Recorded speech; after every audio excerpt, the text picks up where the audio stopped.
Hello students, welcome to NCERT physics funda channel और subject है अपना फिजिक्स। तो आज की क्लास में हम गाउस लॉ को डिस्कस करेंगे। ओके, तो गाउस लॉ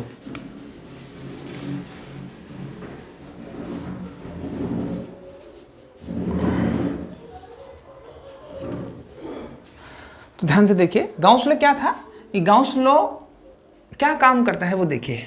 अभी तक हमने जो फ्लक्स निकालने का तरीका जाना है वो किस तरीके से है, फाई इक्वल्स टू किसी भी क्लोज सरफेस के लिए ई vector dot D S D A vector, ये तो जानते हैं फॉर्मूला। हम क्या करते थे कि एक एरिया एलिमेंट लेते थे, उसको ई वेक्टर के साथ डॉट प्रोडक्ट निकाल देते और उसका सम करते थे तो उससे पूरी सरफेस पे आ जाता था। ठीक है, फ्लक्स और क्लोज सरफेस है इस वजह से फाई लगाते थे। ऐसा ही है, ठीक है। चलिए, जैसे मान लो कोई भी तो इस तरीके से, जैसे ये सरफेस है मान लो, इस सरफेस पे अगर मेरे को फ्लक्स निकालना था तो क्या करते थे, इसका कोई भी एक एरिया एलिमेंट लेते थे। कल की क्लास में हमने देखा था डी ए, उसमें क्या करते थे अपन, इसकी डायरेक्शन लेते थे इलेक्ट्रिक फील्ड की, सॉरी ये इलेक्ट्रिक फील्ड की डायरेक्शन होगी मान लो, इसकी इलेक्ट्रिक फील्ड की डायरेक्शन लेते थे, ए कैप की लेते थे, इन दोनों का डॉट प्रोडक्ट निकालते थे और उसका उन दोनों का डॉट प्रोडक्ट निकालेंगे तो क्या आ जाएगा, इलेक्ट्रिक फ्लक्स आ जाएगा इसके लिए, इसमें से पास होने वाला इलेक्ट्रिक फ्लक्स। लेकिन अगर हम पूरी सरफेस का चाहिए तो हम क्या करते थे, इंटीग्रेशन करते थे। तो ई vector dot d A vector करेंगे और फिर उसका क्या कर देंगे, इंटीग्रेशन कर देंगे। और ये फाई तो क्या, ये क्लोज सरफेस के लिए सर्कल का साइन लगा रखा है। ठीक है, यहाँ तक। अब ये तो बेसिक मैथमेटिकल फॉर्मूले से था। अभी क्या है कि हमको जो गाउस ने लॉ दिया ना, उसने ये कहा कि आप कुछ मत कीजिए, आप जैसे मान लो कोई भी है, अब इसमें ये प्रोग्राम था कि जैसे इलेक्ट्रिक फील्ड लाइंस जा रही है कहीं से भी, ठीक है, इलेक्ट्रिक फील्ड लाइंस जा रही है तो मान लो किसी चार्ज से तो निकली होगी, किसी भी चार्ज से मान लो निकली हुई है, ये ऐसे किसी भी चार्ज से निकली हुई है, किसी चार्ज से निकल रही है तो उस चार्ज पे आप क्या करो, एक इमेजिनरी सरफेस बना लो जिसको गॉसियन सरफेस कहते हैं। क्या बोलते हैं, गॉसियन सरफेस। तो ये इसी से निकली है मान लो, ये इसी से निकली है, तो इसके बेस पे भी आप क्या कर सकते हैं, इसको निकाल सकते हैं। तो उसने क्या बोला कि मान लो कोई भी चार्ज है Q, वो किसी भी सरफेस में, किसी भी क्लोज सरफेस, किसी भी कहीं रखा हुआ है। अब इससे क्या हो रहा है कि इससे इलेक्ट्रिक फील्ड लाइंस ऐसे बाहर निकलती है, सबको मालूम है। ठीक है, अब होगा क्या कि ये मान लो कहीं ना कहीं से पास करेंगे, उसके बेस पे तो यहां से निकाल देते हैं। अब क्या करते हैं कि इसके ऊपर हम क्या करेंगे, एक इमेजिनरी गॉसियन सरफेस क्या कर देंगे, इमेजिनरी गॉसियन सरफेस यहां से मान लेंगे। ठीक है, तो ये क्या बोलता है कि इमेजिनरी गॉसियन सरफेस मान लेंगे। अब ये क्या कहता है कि ये जो इमेजिनरी गॉसियन सरफेस है, इसकी वजह से जो चार्ज निकल रहा है, इसकी वजह से जो इलेक्ट्रिक फील्ड लाइंस या इलेक्ट्रिक फ्लक्स निकल रहा है, वो 1/ε0 होगा, वो 1/ε0 टाइम्स होगा किसके, ये चार्ज इनसाइड है इसके। ठीक है, तो ये सिंपल सी बात है। तो इसमें ऐसे लिख सकते हैं हम, द टोटल इलेक्ट्रिक फ्लक्स, ठीक है, passes through any close surface, तो इस क्लोज सरफेस से पास होने वाला the total electric flux passes through any close surface, closed surface, the total electric flux passes through any close surface is 1/ε0 times the charge inside the closed surface,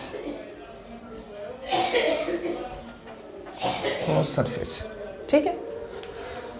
तो क्या है, the total electric flux passes through close surface, किसी भी close surface से पास होने वाला total electric flux वो क्या होगा, 1/ε0 टाइम्स होगा किसके, इस जो गॉसियन ये जो सरफेस है क्लोज सरफेस, इसके अंदर जो चार्ज है उसके, मतलब फाई की अगर वैल्यू की बात करूं तो 1/ε0 times into Q, 1/ε0 times into Q, कि इस ये जो चार्ज अंदर है इसके 1/ε0 टाइम्स इसमें से पास होने वाला फ्लक्स होगा। तो अगर मैं ध्यान से देखूं तो इसको मैं क्या लिख सकता हूं, Q/ε0, इस तरीके से लिख सकते हैं। तो इसको सम अप करते हैं तो यही बात है, ठीक है। चलिए इसके बाद में क्या होगा, अब इसका एक प्रूफ है, क्या चीज है, प्रूफ। तो अगर हम देखें गॉसियन सरफेस का प्रूफ देखते हैं, गॉसेस लॉ, क्या चीज है, जैसे मान लो कोई भी हमने प्रूफ का मतलब ये होता है कि जैसे हम फ्लक्स निकाल रहे हैं ना अपन, तो जो मैथमेटिकल वे है वो ये है E vector dot d A vector, E vector dot d A vector, इससे निकालते थे मैथमेटिकल वे किसी क्लोजर। अब उसको Q/ε0 के इक्वल प्रूफ करना है हमको, ठीक है, Q/ε0 के इक्वल प्रूफ करना है, मतलब यहां से चलना है और यहां तक चलना है, ठीक है। तो ध्यान से देखिए, उसके लिए हम प्रूफ ऐसे लिखते हैं। अब इसके लिए हम एक सरफेस कंसीडर करते हैं, है ना, एक स्फेरिकल सरफेस कंसीडर करते हैं। उसके मान लो कि उसके सेंटर पे Q चार्ज सिचुएटेड है, कितना है, Q चार्ज है, उसके सेंटर पे Q चार्ज रखा हुआ है, ठीक। अब ये क्या करेगा, इलेक्ट्रिक फील्ड लाइंस को, इससे प्लस Q चार्ज है तो इलेक्ट्रिक फील्ड लाइंस इससे निकलेगी तो रेडियली आउटवर्ड निकलेगी कि नहीं निकलेगी, निकलेगी, ठीक है। अब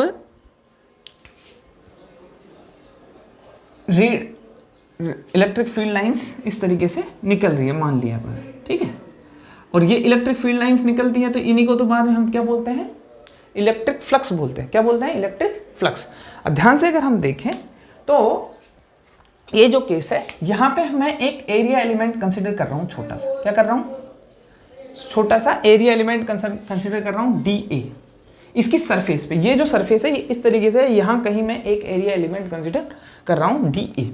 अब ध्यान से देखें तो प्लस Q है तो इलेक्ट्रिक फील्ड इंटेंसिटी की डायरेक्शन किधर होगी, इधर, आउट, रेडियली आउटवर्ड नॉर्मल, ऐसे तो रहेगी ना।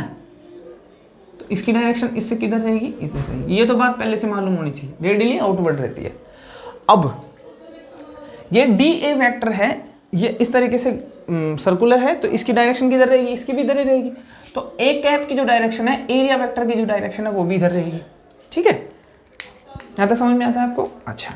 इसके बाद में एक चीज और है कि इसका मतलब क्या हो गया कि E वेक्टर और DA वेक्टर दोनों, E वेक्टर यानी इलेक्ट्रिक फील्ड वेक्टर और दूसरा एरिया वेक्टर DA वेक्टर, दोनों के बीच में जो एंगल है, जो थीटा आता है, वो कितना आएगा, 0 डिग्री। कितना आएगा, 0 डिग्री, ठीक है। तो मैं तो कुछ नहीं जानता हूं, मैं इस चार्ज की वजह से इस एरिया पे, इस छोटे से DA वेक्टर पे मैं क्या मुझे क्या चाहिए, यहां से मैं इलेक्ट्रिक फ्लक्स कैलकुलेट करूंगा, ठीक है। तो इस चार्ज की वजह से इस एरिया, छोटे से एरिया वेक्टर पे जो इलेक्ट्रिक फ्लक्स आएगा, इलेक्ट्रिक फ्लक्स आएगा, वो d5 होगा छोटा सा, और उसको कैसे लिख सकता हूं मैं, E vector dot DA vector, मेरे ख्याल से यही है। अब ध्यान से देखें तो इसमें फॉर्मूला लगाते हैं क्या, EDA cos थीटा, सही है। अब ध्यान से अगर हम देखें तो थीटा कितना है, 0 दोनों के बीच में, तो यहां से थीटा को 0 पुट करते हैं तो d5 कितना हो गया, EDA cos 0, cos 0 की वैल्यू क्या होती है, 1 होती है। तो बेसिकली क्या हो जाएगा, d5 इक्वल्स टू EDA हो जाएगा, सिंपल सी बात है। यहां तक समझ में आ गया। हमने क्या निकाला है कि इस DA एरिया वेक्टर से पास होने वाला इलेक्ट्रिक फ्लक्स निकालने, लेकिन मेरे को चाहिए क्या, ये पूरा इलेक्ट्रिक फ्लक्स चाहिए जो पूरी सरफेस से इधर इधर सब तरफ से पास हो रहा है।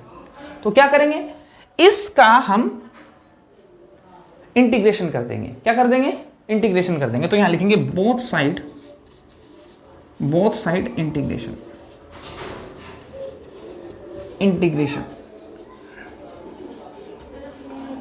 ठीक है, बोथ साइड इंटीग्रेशन कर देंगे इधर। तो ध्यान से अगर देखें तो d5 इक्वल्स टू EDA। ध्यान से देखिए, ये वाला डॉट प्रोडक्ट है और ये वाला दोनों मल्टीप्लाई है, ठीक है। तो इन दोनों का दोनों साइड कर दिया, तो इसका मतलब क्या हो गया, अच्छा ये क्लोज सरफेस के लिए है तो हम इसको इस तरीके से लिख सकते हैं। अब ध्यान से देखिए हमने क्या किया है, हमने किया है कि ये पूरा एरिया के लिए इलेक्ट्रिक फ्लक्स निकालेंगे, ठीक है, इलेक्ट्रिक फ्लक्स हो जाएगा यहाँ से। तो डी फाई को तो मैं लिख सकता हूँ, अगर उसका इंटीग्रेशन हो जाता है तो क्या होता है, फाई हो जाता है वो तो। अब यहाँ से इसको तो हम ऐसे लिख लेते हैं एक बार समझ के, सॉरी, ओके। अब ध्यान से देखिए, मुझे ये बताइए कि इलेक्ट्रिक फील्ड की इंटेंसिटी सब जगह क्या रहेगी, सेम रहेगी क्या, समझ में नहीं आया, देखिए एक बार मुझे ये बताइए, इलेक्ट्रिक फील्ड की इंटेंसिटी का फॉर्मूला क्या होता है, के क्यू अपॉन आर स्क्वायर, ये होता है। मान लिया इसकी रेडियस कितनी है, आर है। अब ध्यान से देखिए, इलेक्ट्रिक फील्ड की इंटेंसिटी आर डिस्टेंस पे क्यू चार्ज की वजह से, क्यू चार्ज कौन सा है, सोर्स चार्ज है, उसकी वजह से, इसका मतलब ये है। तो ध्यान से देखो ये पॉइंट कितनी डिस्टेंस पे है, यहां से आर डिस्टेंस पे है, तो इसके लिए फॉर्मूला क्या हो जाएगा, के तो फिक्स है, क्यू क्या है, source charge upon r square, कोई दिक्कत नहीं है, ये रहेगा। मान लो ये पॉइंट ये ले लेता हूँ, ये इस वाले पॉइंट पे, इस वाले पॉइंट पे देखो ये भी रेडियस है तो ये भी आर ही रहेगा, तो फॉर्मूला तो आर स्क्वायर ही रहेगा, और चार्ज वही है, तो हर जगह क्या रहेगी, डिस्टेंस आर आर ही है और सोर्स चार्ज भी वही है। तो इन दोनों पे डिपेंड करता है, ये दोनों सेम है इस सरफेस के लिए, सबके लिए। तो इलेक्ट्रिक फील्ड की इंटेंसिटी क्या रहेगी, थ्रू आउट सेम रहेगी, क्या रहेगी, इलेक्ट्रिक फील्ड की इंटेंसिटी क्या रहेगी, थ्रू आउट सेम रहेगी। तो यहाँ लिखेंगे E is constant for all points on surface। अगर कांस्टेंट है तो फाई इक्वल्स, इसको बाहर ले सकते हैं हम, इंटीग्रेशन से बाहर आ जाता है, कोई भी चीज कांस्टेंट रहती है तो होता है कि नहीं होता, ऐसा उग जाएगा। तो यहां तक ठीक है। एक पॉइंट भी लिखवाया था इसके रिगार्डिंग कि सेम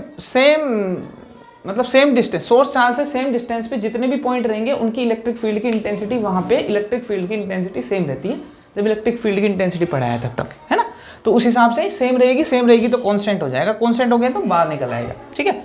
अब ध्यान से अगर देखें तो ये है क्या, डी ए है, उसका इंटीग्रेशन है, डी ए है, डी एरिया लिया और उसका इंटीग्रेशन कर दिया। इसका मतलब क्या है, एक छोटा सा एरिया लिया और उसको इंटीग्रेशन कर दो। इंटीग्रेशन का मतलब क्या है, इंटीग्रेशन का मतलब ये है कि वो पूरा, वो जितना एरिया है वो बन जाएगा, क्या बन जाएगा, जितना एरिया है वो बन जाएगा। जैसे ये स्फेयर कंसीडर किया है अपन ने, तो स्फेयर का पूरा एरिया बन जाएगा, ठीक है ना। तो अगर इसका इंटीग्रेशन करूंगा तो मैं लिख सकता हूं ई, डी ए की जगह क्या लिख सकता हूं, डी ए इंटीग्रेशन को लिख सकते हैं ए, एरिया ऑफ स्फेयर। तो एरिया ऑफ स्फेयर है तो वो एरिया ऑफ स्फेयर क्या होता है, लिख देता हूं, एरिया ऑफ स्फेयर लिखना है यहाँ पे। एरिया ऑफ स्फेयर कितना होता है, 4 पाई आर स्क्वायर। अगर ये आर रेडियस का स्फेयर है तो उसका एरिया कितना हो जाएगा, 4 पाई आर स्क्वायर, ठीक है। तो यहां से फाई की वैल्यू हमारे पास आई है, मिटा देते हैं इसको, फाई इक्वल टू कितना आ जाएगा, E into 4 pi r square, ये आ गया। अब ध्यान से देखिए, ई इक्वल टू क्या होगा, मैंने फॉर्मूला बताया आपको, E इक्वल होता है के क्यू अपॉन आर स्क्वायर। सही बात है कि नहीं, इसके लिए कोई दिक्कत नहीं है। तो यहाँ इसको पुट कर देते हैं, के क्यू अपॉन आर स्क्वायर, ये 4 पाई आर स्क्वायर ऐसे कैसे चलने दो। अच्छा के की वैल्यू क्या होती है बताइए, के होता है 1 अपॉन 4 पाई एप्सिलॉन नॉट, ये तो होता है, ठीक है। तो इसको ध्यान से देखिए, के की वैल्यू पुट करेंगे हम 1 अपॉन 4 पाई एप्सिलॉन नॉट, ये तो लग दिया यहाँ, और क्यू अपॉन आर स्क्वायर बच गया यहाँ, और ये 4 पाई आर स्क्वायर है, ठीक है। तो मेरे ख्याल से आर स्क्वायर कैंसिल आउट हो जाएगा, 4 पाई से 4 पाई कैंसिल आउट हो जाएगा, सही बात है। तो यहाँ फ्लक्स फाई इक्वल टू क्या हो जाएगा, Q upon epsilon not, hence proved, क्या, ठीक है। अगर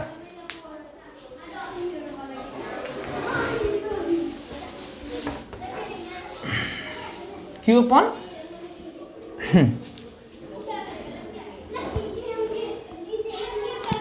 एप्सिलॉन नॉट, तो देखिए हमने क्या किया था, फाई इक्वल्स टू यहां से चालू किया था, ठीक है। वीडियो रिवर्स करके देखना, यहां से चालू किया था और हम कहां पहुंच गए हैं, क्यू अपॉन एप्सिलॉन नॉट पे। इसीलिए इसको एक प्रूफ बोला जाता है कि आप फाई के रेस्पेक्ट में पहले ये आया है मैथमेटिकल वे में, और आपने इसी से ये प्रूफ किया है, तो ये एक तरीके से प्रूफ हो गया, ठीक है, तो किस क्लोज सरफेस के लिए देखा है हमने, ये देखा है हमने एक स्फेयर के लिए। ओके, तो ये बात है। चलिए यहाँ तक आपको समझ में आना चाहिए, ठीक है। और अगर नहीं समझ में आता है तो आप जरूर कमेंट करें एक बार, ठीक है। Thank you. चलिए इसके बाद में ये प्रूफ हो गया है यहाँ से।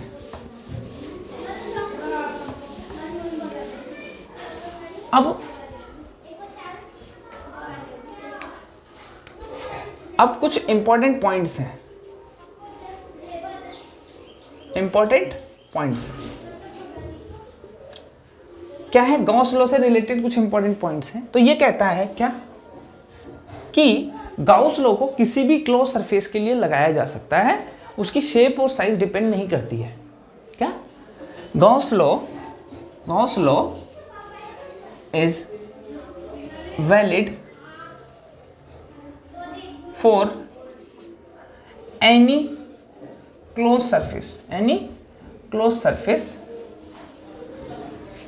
irrespective of its shape and size कि ऐसा नहीं है कि साइज बड़ी हो गई या साइज छोटी हो गई तो हम उसको नहीं लगा सकते। फॉर एग्जांपल, या शेप चेंज होगी तो मान लो दो तीन एग्जांपल ले लेते हैं। मान लो एक ये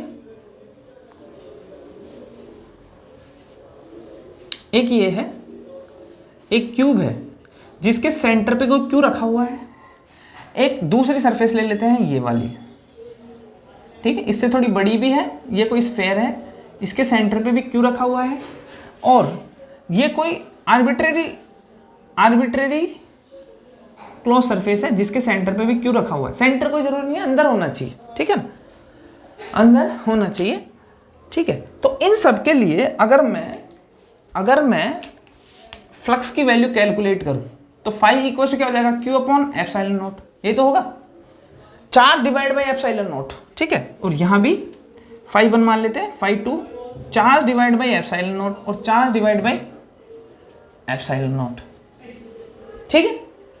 तो इसका मतलब क्या हो गया कि तीनों केसेस में phi 1 equals to phi 2 equals to phi 3 same है।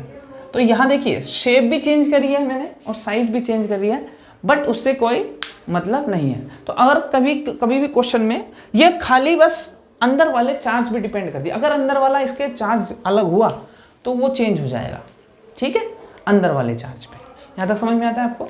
चलिए तो इसके बाद में दूसरा पॉइंट देखते हैं कि मान लो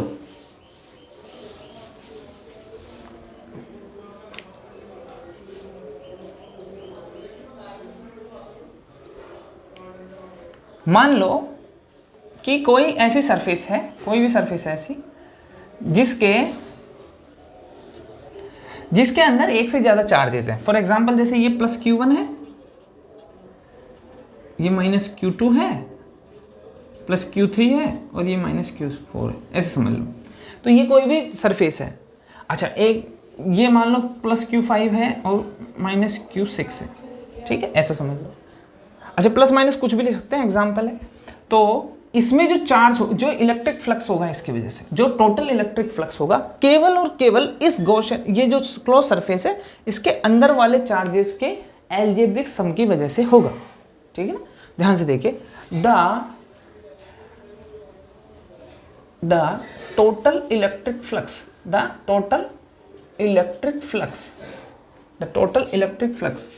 is due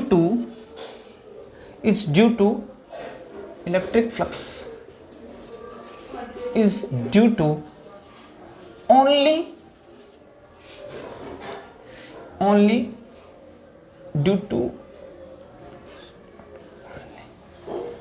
only inside charges of closed surface। तो जो इलेक्ट्रिक फ्लक्स होगा केवल और केवल इनकी वजह से होगा, ठीक है। एंड ऐसे भी लिख सकते हैं एंड, चलो ठीक है इतने, इनकी वजह से होगा, इन दोनों की वजह से नहीं होगा, ठीक है, तो ऐसे लिख सकते हैं। अच्छा, इस केस में क्या होगा कि इसके अंदर वाले जितने भी चार्ज हैं उनका एल्जेब्रिक सम करना पड़ेगा। तो हम लोग ये भी बोल सकते हैं the total electric flux is due to algebraic sum, is due to algebraic sum of all charges, है ना, ऐसे due to only algebraic sum of all charges inside the close surface, है ना, उसकी वजह से ही होगा, आउटसाइड की वजह से नहीं होगा। And not due to outside charges, outside कितने भी चार्ज हैं उसकी वजह से नहीं होगा, ठीक है। तो यहां से ध्यान से अगर देखें तो phi equals to total charge कितना है, इन सब का एल्जेब्रिक सम करना है, plus Q1 minus Q2 plus Q3 और माइनस Q4 डिवाइड बाई क्या होगा, ये टोटल चार्ज होगी ना, एप्सिलॉन नॉट, इस तरीके से रहेगा। इन दोनों का कोई रोल नहीं है, ठीक है। अच्छा, इसमें एक क्वेश्चन और आता है कि सर ये जो फॉर्मूला है, देखिए ध्यान से, आपने ये तो बता दिया कि ये वाले में अपने पास ये जो फॉर्मूला है कि phi equals to E vector dot d A vector और Q अपॉन एप्सिलॉन नॉट, यही है।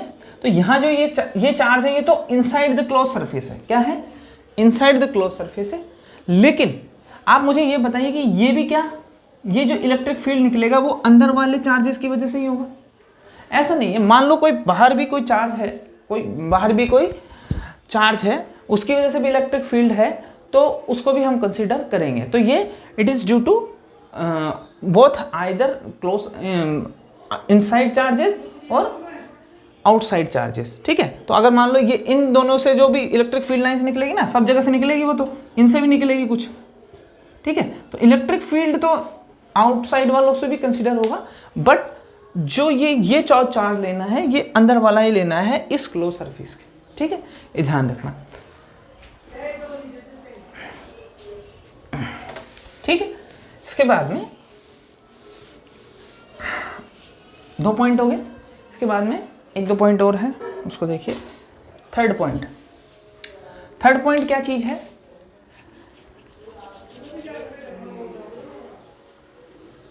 ये हो गया, देखता हूं।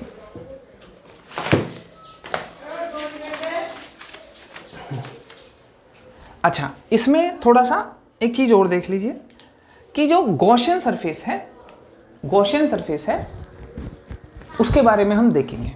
चलो एक बात देखते हैं, है ना, थोड़ा सा बेसिक बात है। मान लो कोई चार्ज Q है, ठीक है, कोई चार्ज Q है, ये चार्ज कोई प्लस Q है। अब ये जो प्लस Q चार्ज है इसकी वजह से मान लो इलेक्ट्रिक फील्ड ऐसे निकल रहा है, कुछ एग्जाम्पल बता रहा हूँ, कोई पॉइंट चार्ज नहीं है।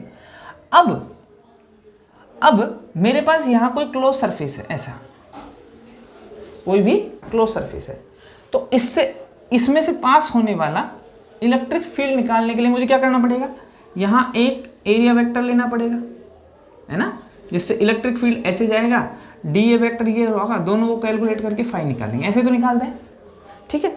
लेकिन एक काम और हो सकता है, आप मुझे बताइए कि इस सरफेस से इससे पास होने वाला निकालना है मेरे को, कोई बात नहीं, मुझे मान लो इससे पास होने वाला निकाल रहा है, तो इससे कितनी लाइंस पास हो रही है, 1 2 3, मान लो फाई की वैल्यू यहाँ से 3 आती है मेरे पास, कितनी आती है, 3।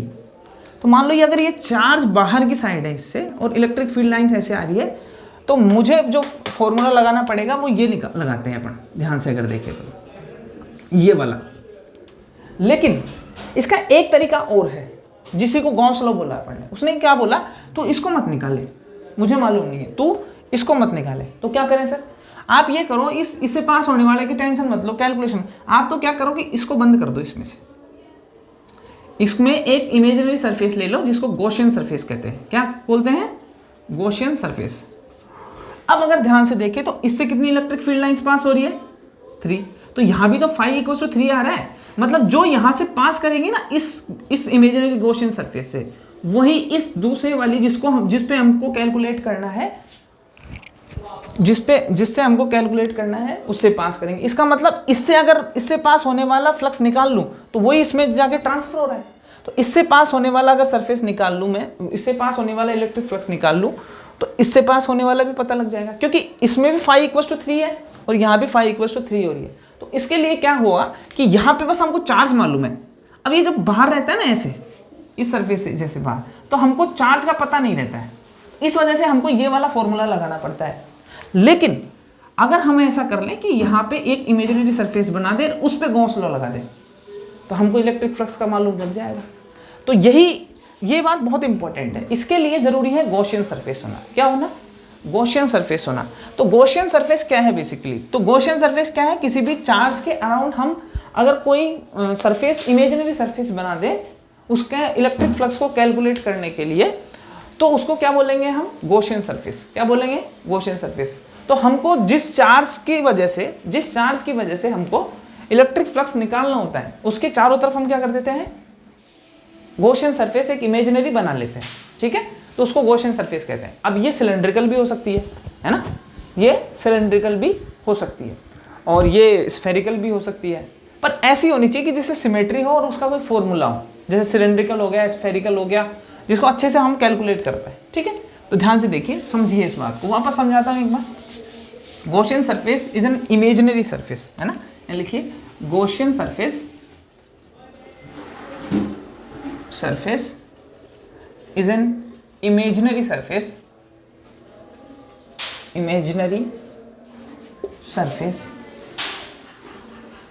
to calculate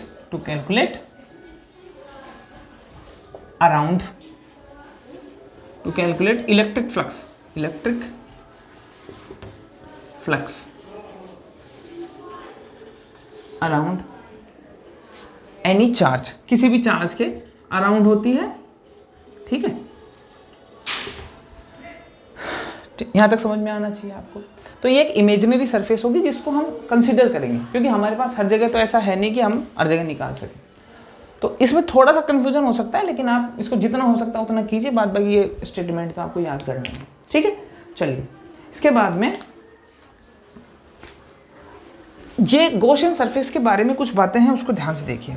गॉसियन सरफेस कभी भी, जैसे चार्ज है ना, जैसे मान लो ये चार्ज है, इस चार्ज से मुझे इलेक्ट्रिक फ्लक्स निकालना है, तो मैं क्या करूंगा? इसके चारों तरफ एक इमेजिनरी सरफेस कंसीडर कर लूंगा, तो ये इसके चारों तरफ हो जाएगी, कोई बात नहीं। लेकिन ऐसा नहीं है कि मान लो मेरे को इस चार्ज से निकालना है, और मैंने ये चार्ज मान लो इस तरीके से है, क्यों?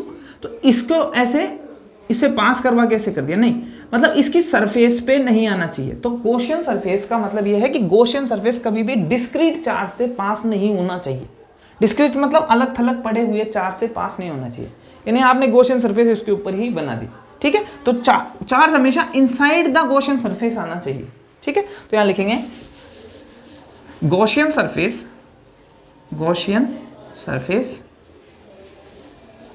must not passes through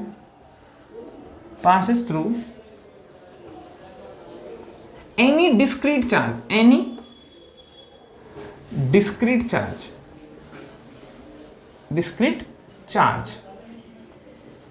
तो किसी भी डिस्क्रीट चार्ज मतलब अलग चार्ज से पास होने, सिंगल चार्ज से पास होना नहीं चाहिए। ठीक है,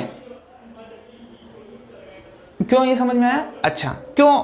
तो चार्ज हमेशा अंदर की साइड होना चाहिए। ठीक है, मतलब इसको ऐसे बना सकते हो तुम कि मान लो ऐसे एक गॉसियन सरफेस बना ली हमने, और ये Q यहां लिख दिया। अब ये Q से पास हो रही है गॉसियन GS, गॉसियन सरफेस है ये, तो ये गलत है ये। ठीक है, अच्छा ऐसा क्यों है? बिकॉज, ऐसा भी लिख सकते हैं, because electric field E vector लिख रहा हूं, चलो लिख लो। Electric field is not well defined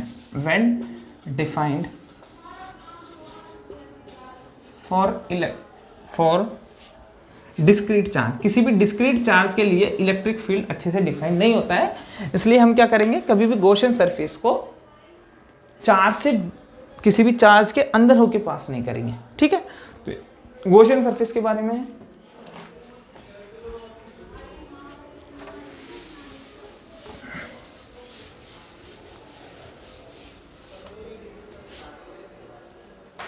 ठीक है।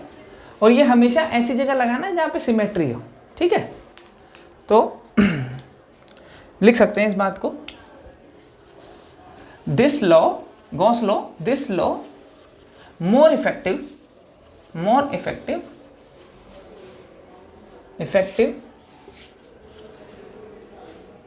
when system of charges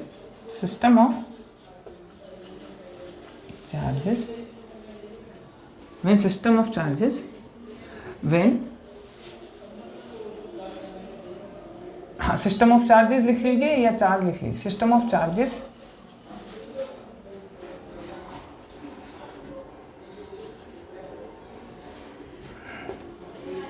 is symmetric.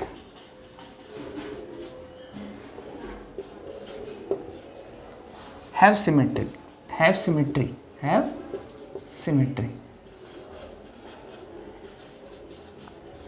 मतलब क्या कह रहा हूँ, जैसे मान लो कोई भी चार्ज है, इस चार्ज से इलेक्ट्रिक फ्लक्स निकालना है।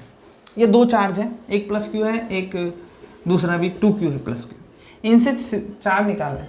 तो मुझे हमेशा इस तरीके से गॉसियन सरफेस को कंसीडर करना है कि एक सिमेट्री बन जाए, कि जितना इससे इस तरीके से पास हो रहा है ना चारों तरफ से, उतना ही इस तरीके से ऐसे पास हो, इससे भी पास हो। तो सिमेट्री होनी चाहिए, मतलब जहाँ भी हम गॉसियन सरफेस बनाएंगे तो चार्जेस में इस तरीके से हम उस तरीके से लेंगे तो सिमेट्री होगी। अच्छा, इसका हम जब एप्लीकेशंस देखेंगे तब आपको अच्छे से समझ में आएगा। तभी हम जब जनरली चार्ज को क्या रखते हैं, बीच में रखते हैं, मिडिल में, है ना, सेंटर पे हम रखते हैं। इसके बाद में एक पॉइंट और है, उसको देखिए, जो भी पॉइंट है, नेक्स्ट पॉइंट है ये, 4th 5th जो भी हो। इसके बाद में कहता है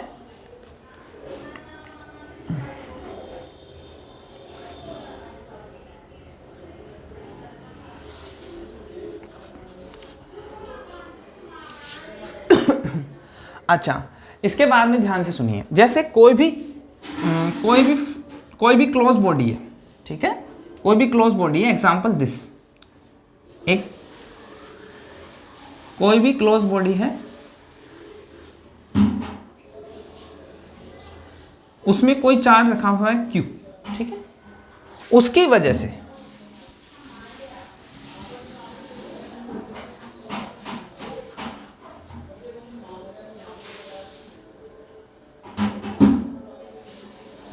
कोई भी क्लोज बॉडी है, उसके अंदर एक चार्ज रखा हुआ है, ठीक है, Q मान लो एग्जांपल। तो इससे पास होने वाला फ्लक्स क्या है, अब इससे कुछ फ्लक्स बाहर आएगा इस तरीके से, ठीक है, ऐसे। तो ये इसको बोलेंगे हम फाइट टोटल, ठीक है, फाइट टोटल। तो कितना हो जाएगा बताइए, Q अपॉन एप्सिलॉन नॉट। ये तो रटा हुआ होना चाहिए हमको। तो यहां तक समझ में आता है। इसके बाद में अगर ऐसी प्रॉब्लम हो जाती है कभी कभार हमको कि हमसे कोई पूछे कि इसकी खाली एक फेज से, क्या इसकी खाली एक फेज से पास होने वाले फ्लक्स को बताइए, मतलब इससे कितनी लाइंस पास होगी, इलेक्ट्रिक फील्ड लाइंस। एग्जांपल कितनी का मतलब, ये फ्लक्स का मतलब क्या है, ये। तो आपको क्या करना है, अच्छा इसके लिए जरूरी क्या है, इसके लिए कि ये जो फेसेस हैं उनका जो एरिया है वो इक्वल फेसेस होनी चाहिए। फेस कैसे होनी चाहिए, इक्वल, ठीक है।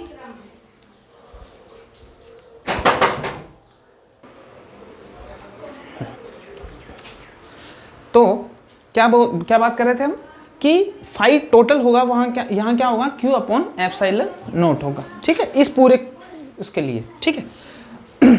अब अगर हम लोग ये मानते हैं कि हमको मान लो किसी ने बोला है कि मेरे को खाली इस फेज से इलेक्ट्रिक फ्लक्स चाहिए, ठीक है, किसी भी एक फेज से इलेक्ट्रिक फ्लक्स चाहिए ∅1। तो ये जो लॉ है ये कहता है कि अगर कोई भी गॉसियन सरफेस ऐसी है जिसमें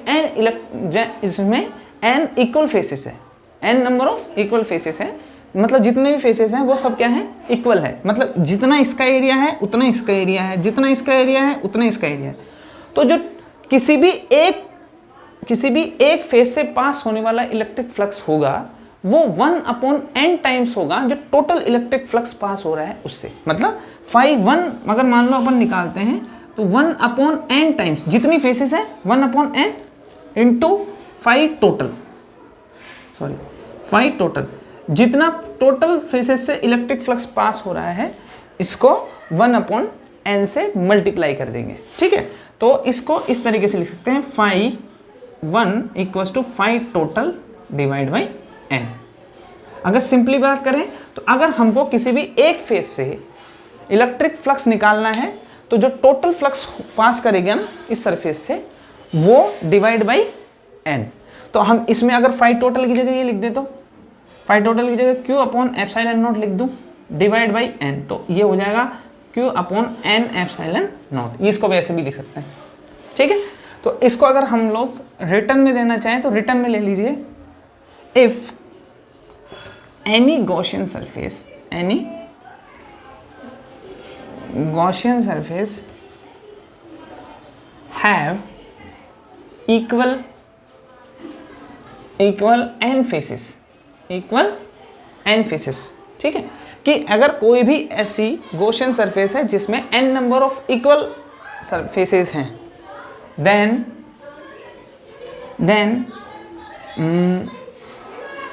then flux passes through any phase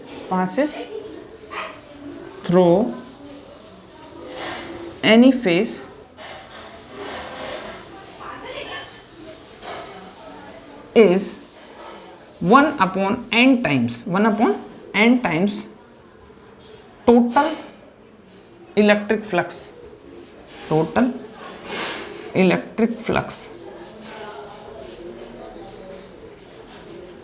through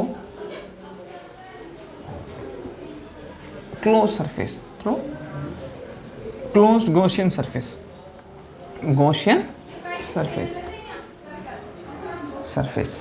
ठीक है। अब इस स्टेटमेंट को पहले पढ़ें और फिर उसके बाद में इस चीज़ को देखें तो हमको समझ में आएगा। क्या समझ में आएगा कि अगर कोई भी ऐसी Gaussian सरफेस है जिसमें n फेसेस हैं, ठीक है, n इक्वल फेसेस हैं, मतलब इनका एरिया सेम है, then flux passes through any face, तो किसी भी एक फेज से पास होने वाला जो इलेक्ट्रिक फ्लक्स होगा वो 1 अपॉन n टाइम्स होगा टोटल इलेक्ट्रिक फ्लक्स के, जो कि उस गॉसियन सरफेस से पास हो रहा है। जो पहले टोटल इलेक्ट्रिक फ्लक्स निकाल लेंगे ये ऐसा और डिवाइड कर देंगे उसको n से, तो वो क्या आ जाएगा, किसी एक फ्लक्स से पास होने वाला इलेक्ट्रिक फ्लक्स। तो ये गाउस लॉ है, उसके बारे में था आज की क्लास, गाउस लॉ के बारे में थी। और कल हम हैं जो इसके न्यूमेरिकल्स देखेंगे, जो भी नेक्स्ट क्लास होगी, आज हो जाए कल हो जाए मालूम नहीं। तो if you like this video then please hit the like button and share, subscribe. Okay, thank you, that's all for today.